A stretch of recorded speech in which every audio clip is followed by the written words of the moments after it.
আকাশবাণী আগরতলা স্থানীয় সংবাদ পড়ছে চন্দন লেখাপাল। এখনকার বিশেষ বিশেষ খবর হলো, দিল্লি এইমসের অধিকর্তা ড এম শ্রীনিবাস বলেছেন, রাজ্যের স্বাস্থ্য ব্যবস্থা ও পরিকাঠামো সন্তোষজনক। বিকশিত কৃষি সংকল্প অভিযান রাজ্যে জোর কদমে এগিয়ে চলেছে। প্রধানমন্ত্রী নরেন্দ্র মোদী বলেছেন যে ১৪০ কোটি ভারতবাসীর আশীর্বাদ এবং সম্মিলিত অংশগ্রহণের মাধ্যমে গত ১১ বছরে দেশ বিভিন্ন ক্ষেত্রে দ্রুত রূপান্তর প্রত্যক্ষ করেছে। প্রধানমন্ত্রী নরেন্দ্র মোদী আজ স্বাধীনতা সংগ্রামের মহান বীর ভগবান বিরসা মুন্ডার শহীদ দিবস উপলক্ষে তাঁকে শ্রদ্ধা জানিয়েছেন। এবারে আসছে বিস্তারিত সংবাদে। দিল্লি এইমসের অধিকর্তা ড এম শ্রীনিবাস বলেছেন, রাজ্যের স্বাস্থ্য ব্যবস্থা ও পরিকাঠামো সন্তোষজনক। তিনি আরও জানান, রাজ্যের জনসংখ্যা অনুযায়ী শয্যা সংখ্যা যথেষ্ট ভালো।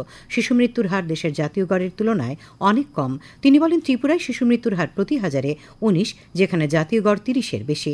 দুদিনের রাজ্য সফর শেষে আজ আগরতলা সরকারি মেডিকেল কলেজ হাসপাতালের কনফারেন্স হলে সাংবাদিক সম্মেলনে কথা জানান তিনি আরও জানান, রাজ্য সরকারের সঙ্গে এইমসের বিভিন্ন ক্ষেত্রে সমঝোতাপত্র স্বাক্ষরিত হতে চলেছে, যার মধ্যে ডাক্তার ও নার্সদের প্রশিক্ষণ ব্যবস্থাও অন্তর্গত থাকবে।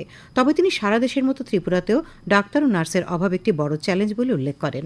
বেসরকারি প্র্যাকটিস সংক্রান্ত প্রশ্নের উত্তরে তিনি বলেন, এটি সম্পূর্ণভাবে সরকারের নীতির ওপর নির্ভর করে। তিনি বলেন, ত্রিপুরার ক্ষেত্রে কিশোরী অবস্থায় গর্ভধারণ এবং মাদক সচেতনতা অত্যন্ত গুরুত্বপূর্ণ বিষয়, যার উপর বিশেষ গুরুত্ব দিতে হবে।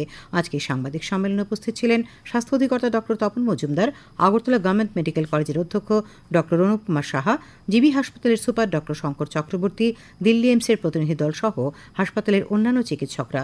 এদিকে ড এম শ্রীনিবাসের নেতৃত্বে ৪ জনের এক প্রতিনিধি দল আজ বিবেকনগরের Ramakrishna mission medical service unit নিরাময় পরিদর্শন করেন। প্রতিনিধি দলটিকে স্বাগত জানান বিবেকনগর রামকৃষ্ণ মিশনের মহারাজ শুভকরানন্দজি। বিকশিত কৃষি সংকল্প অভিযান রাজ্যে জোর কদমে এগিয়ে চলেছে। কৃষিমন্ত্রী রতনলাল নাথ বলেছেন, রাজ্য সরকার আধুনিক প্রযুক্তি এবং কৃষি পরিকল্পনার বিষয়ে সচেতনতা বাড়ানোর মাধ্যমে কৃষকদের ক্ষমতায়নের প্রতি প্রতিশ্রুতিবদ্ধ।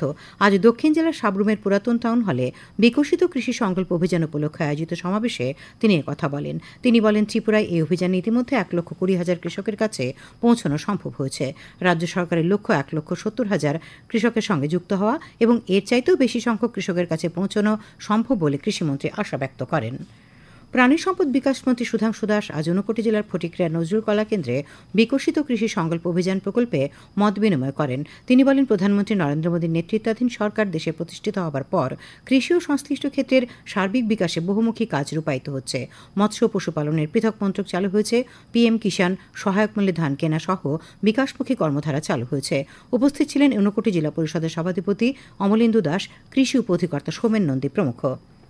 বিকশিত কৃষি সংকল্প অভিযানের অংশ হিসেবে আজ সিপাহীজলা জেলার মোহনভোগ ব্লকের কামরাঙ্গাতুলি গ্রাম পঞ্চায়েতের দক্ষিণ কামরাঙ্গাতুলি এসবি স্কুলে কৃষক, কৃষি বিশেষজ্ঞ ও কৃষি আধিকারিকদের মত বিনিময় সভা হয়। সভায় উন্নত বিজ্ঞানভিত্তিক কৃষি, মৎস্য চাষ, পশুপালন সম্পর্কে বিশেষজ্ঞদের কাছ থেকে উপস্থিত কৃষক, মৎস্যচাষী ও প্রাণীপালকরা অবগত হন।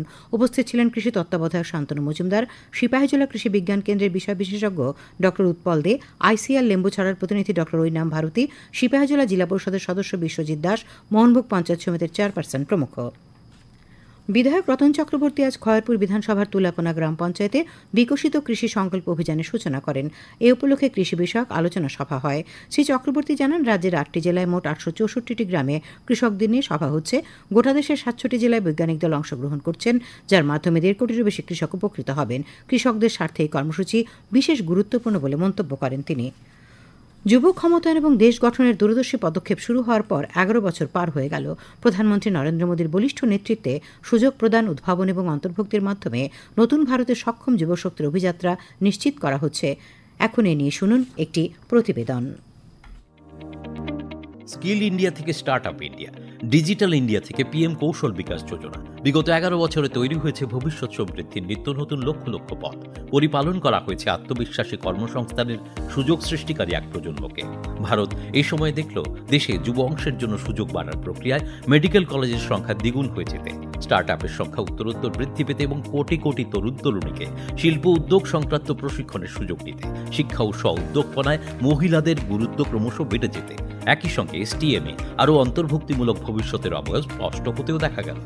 আর সেটা শুধুমাত্র কর্মসংস্থানের প্রক্রিয়াকে চাঙ্গা করার গল্পই থাকলো না, সেটা হয়ে উঠল যুব শক্তির জন্য সুযোগ করা, গৌরব এবং সম্ভাবনাকে লাগাম পরানোর এক নতুনতর আন্দোলন। চলুন আমরা সবাই এই মাইল ফলক অতিক্রমের বিষয়গুলিকে তুলে ধরি, বিকশিত ভারতের স্বপ্ন পূরণে ভারতের যুবশক্তির ক্ষমতায়নের প্রক্রিয়া আলোকপাত করি #11 ইয়ার্স অফ যুবশক্তির মাধ্যমে। সংবাদ কক্ষ থেকে সুমন ভট্টাচার্য, আকাশবাণী আগরতলা। খবর প্রচারিত হচ্ছে আকাশবাণীর আগরতলা কেন্দ্র থেকে। আকাশবাণীর সংবাদের আপডেট পেতে লগ ইন করুন www.newsonair.com এবং নিউজ অন এয়ার অ্যাপ এবং টুইটার ও ফেসবুক প্ল্যাটফর্মে এআইআর নিউজ অ্যালার্টসে। ইউটিউবে লক্ষ্য রাখুন নিউজ অন এয়ার অফিসিয়ালে। এছাড়া আকাশবাণী আগরতলা সংবাদের আপডেট পেতে দেখুন টুইটার বা এক্স হ্যান্ডেলে আকাশবাণী নিউজ আগরতলা, ফেসবুকে এআইআর নিউজ আগরতলা এবং ইউটিউবে আকাশবাণী নিউজ আগরতলা। প্রধানমন্ত্রী নরেন্দ্র মোদী বলেছেন যে 140 কোটি ভারতবাসীর আশীর্বাদ এবং সম্মিলিত অংশগ্রহণের মাধ্যমে গত 11 বছরে দেশ বিভিন্ন ক্ষেত্রে দ্রুত রূপান্তর প্রত্যক্ষ করেছে। সামাজিক মাধ্যমে তিনি বলেন যে সবকা সাথ সবকা বিকাশ, সবকা বিশ্বাস, সবকা প্রচেষ্টা নীতি অনুসরণ করে এনডিএ সরকার দ্রুততা, মানদণ্ড এবং সংবেদনশীলতার সঙ্গে যুগান্তকারী পরিবর্তন এনেছে। তিনি আরও বলেন যে অর্থনৈতিক প্রবৃদ্ধি থেকে সামাজিক উন্নয়ন পর্যন্ত জনকেন্দ্রিক, অন্তর্ভুক্তিমূলক এবং সর্বাত্মক অগ্রগতির ওপর জোর দেওয়া হয়েছে। প্রধানমন্ত্রী বলেন যে দেশ আজ কেবল দ্রুততম বর্ধনশীল প্রধান অর্থনীতিই নয়, বরং জলবায়ু পরিবর্তন এবং ডিজিটাল উদ্ভাবনের মতো গুরুত্বপূর্ণ বিষয়গুলিতেও একটি গুরুত্বপূর্ণ আন্তর্জাতিক কণ্ঠস্বর। তিনি বলেন যে ভারত আশা, আত্মবিশ্বাস এবং বিকশিত ভারত গড়ে তোলার জন্য একটি নতুন সংকল্প নিয়ে সামনের দিকে তাকিয়ে আছে। প্রধানমন্ত্রী নমো অ্যাপে উপলব্ধ ভিডিও, ইনফোগ্রাফিক্স এবং নিবন্ধের মতো বিভিন্ন আকর্ষণীয় ফরম্যাটের মাধ্যমে ভারতের বিকাশ যাত্রা অন্বেষণ করার জন্য জনগণকে আমন্ত্রণ জানিয়েছেন। কেন্দ্রীয় মন্ত্রী এবং বিজেপি সভাপতি জগৎ প্রকাশ নাড্ডা বলেছেন যে প্রধানমন্ত্রী নরেন্দ্র মোদীর নেতৃত্বাধীন সরকার কর্মক্ষমতার রাজনীতি এনে এবং একটি দায়িত্বশীল ও প্রতিক্রিয়াশীল সরকার প্রদান করে দেশের রাজনৈতিক সংস্কৃতি বদলে দিয়েছে। মোদী সরকারের 11 বছর পূর্তি উপলক্ষে নতুন দিল্লিতে এক সাংবাদিক সম্মেলনে তিনি কথা বলেন। তিনি বলেন, এই সরকার জননেতৃত্বাধীন সরকার এবং স্বচ্ছতার একটি নতুন মানদণ্ড স্থাপন করেছে এই সরকার। তিনি আরও বলেন যে 11 বছরে মোদী সরকার বিকশিত ভারতের ভিত্তি স্থাপন করেছে। তিনি বলেন, নরেন্দ্র মোদী সরকার সবকা সাথ সবকা বিকাশ, সবকা বিশ্বাস এবং সবকা প্রচেষ্টার মূলনীতিতে কাজ করছে। তিনি আরও বলেন, গত 1 দশক ধরে সরকার সমাজে সকল শ্রেণীর জন্য কাজ করেছে, যার মধ্যে রয়েছে এসসি, এসটি এবং ওবিসি সম্প্রদায়, এবং একই সঙ্গে নারীর নেতৃত্বাধীন উন্নয়নের দৃষ্টিভঙ্গিও সক্রিয়ভাবে প্রচার করেছে।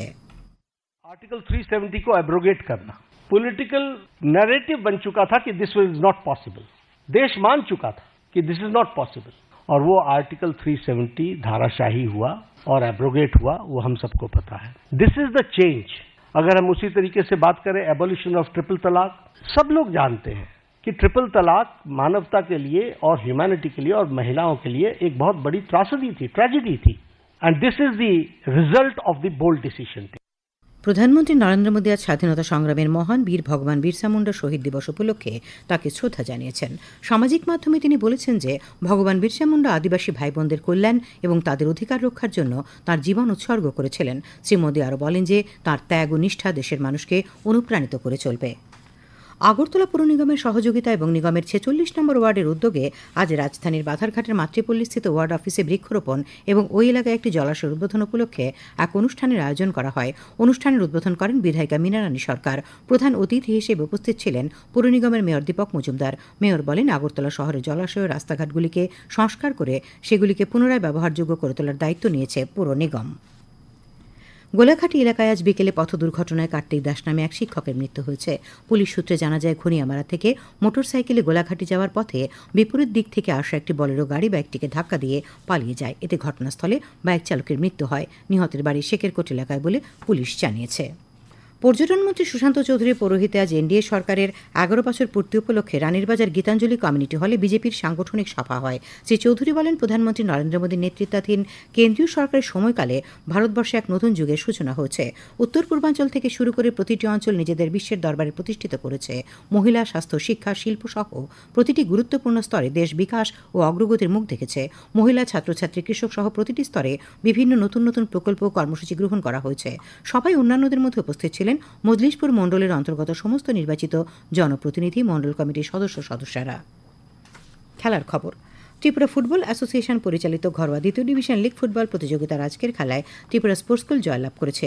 উমাকান্ত মিনি স্টেডিয়ামে বিকালে অনুষ্ঠিত খেলায় ত্রিপুরা স্পোর্টস স্কুল 1-0 গোলে মৌচাক ক্লাবকে হারিয়ে দেয়। আবহাওয়া। আগামীকাল আকাশ আংশিক মেঘাচ্ছন্ন থাকবে। রাজ্যের কিছু কিছু জায়গায় বজ্র বিদ্যুৎ সহ হালকা থেকে মাঝারি পর্যায়ে বৃষ্টিপাতের সম্ভাবনা রয়েছে। তাপমাত্রা সর্বোচ্চ 36 ডিগ্রি সেলসিয়াস এবং সর্বনিম্ন 27 ডিগ্রি সেলসিয়াসের কাছাকাছি থাকতে পারে।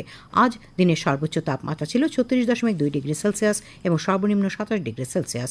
আগামী 24 ঘন্টায় রাজ্যের সব জেলায় বিক্ষিপ্তভাবে বজ্র বিদ্যুৎ সহ ঘন্টায় 30 থেকে 40 কিলোমিটার বেগে ঝোড়ো হাওয়া বয়ে যাওয়ার সতর্কবার্তা রয়েছে। শেষ করার আগে খবরের বিশেষ বিশেষ অংশগুলি আর একবার। দিল্লি এইমসের অধিকর্তা ডক্টর এম শ্রীনিবাস বলেছেন, রাজ্যের স্বাস্থ্য ব্যবস্থা পরিকাঠামো সন্তোষজনক। বিকশিত কৃষি সংকল্প অভিযান রাজ্যে জোর কদমে এগিয়ে চলেছে। প্রধানমন্ত্রী নরেন্দ্র মোদী বলেছেন যে 140 কোটি ভারতবাসীর আশীর্বাদ এবং সম্মিলিত অংশগ্রহণের মাধ্যমে গত 11 বছরে দেশ বিভিন্ন ক্ষেত্রে দ্রুত রূপান্তর প্রত্যক্ষ করেছে। প্রধানমন্ত্রী আজ স্বাধীনতা সংগ্রামের মহান বীর ভগবান বিরসা মুন্ডার শহীদ দিবস উপলক্ষে তাঁকে শ্রদ্ধা জানিয়েছেন। স্থানীয় সংবাদ আজকের মতো এখানেই শেষ হলো। পরবর্তী বাংলা স্থানীয় সংবাদ শোনা যাবে আগামীকাল সকাল 7:35 মিনিটে।